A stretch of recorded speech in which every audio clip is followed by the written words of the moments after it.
இந்த உலகத்தில் தன் பிள்ளைகளுக்காக மடிமாலை சுமந்து தவம் செய்பவள் நமது மேச்சேரி வாராகி.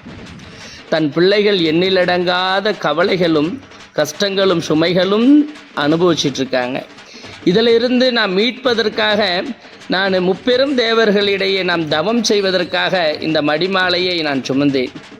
இந்த மடிமாலை என் பக்தர்கள் அணிந்து என்னை தரிசனம் செய்யும் பொழுது, நோன்பை கடைபிடிக்கும் பொழுது எந்த விதமான முன்ஜென்ம பாவங்களோ சிறுநீறு குறைகள் இருந்தாலும் அதை தடைபடுத்தி விடாமல் காத்து அருள் புரிவதற்காக இந்த மடிமாலையை நான் சுமந்தேன் அப்படின்னு அம்மா சொன்னாங்க.